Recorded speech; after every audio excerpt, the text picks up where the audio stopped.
हम लोग परमात्मा को याद करते हैं ताकि हम लोग विपत्तियों से बचे रहें और परमात्मा बचाते भी हैं। मगर देखना है कि हमारी ज़िंदगी में विपत्तियाँ आती क्यों हैं। आमतौर पे लोग अपने जीवन में आने वाले हर समस्या के लिए कोई थर्ड पार्टी, कोई सरकमस्टेंस, किसी इंसान दूसरे को दोषारोप करते हैं, अपने अंदर झांकने की चेष्टा ही नहीं करते। लेकिन वास्तविक में होता है उल्टा।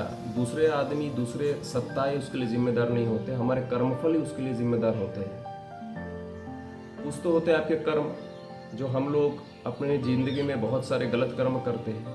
घूस लिया, 2 नंबरी सामान बेचा, थर्ड पार्टी को पीटा, ठगा।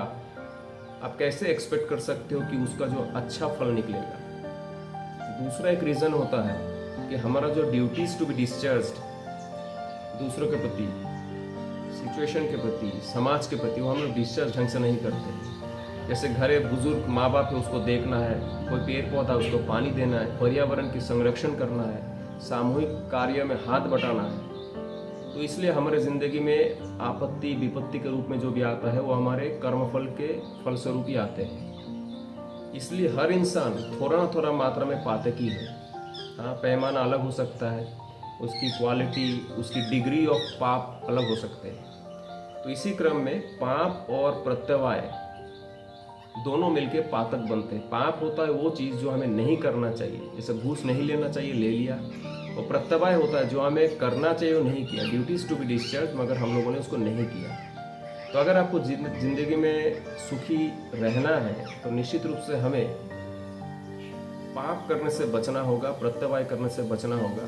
तभी जाके सही मायने में हम अपने आप की उपलब्धि कर पाएंगे।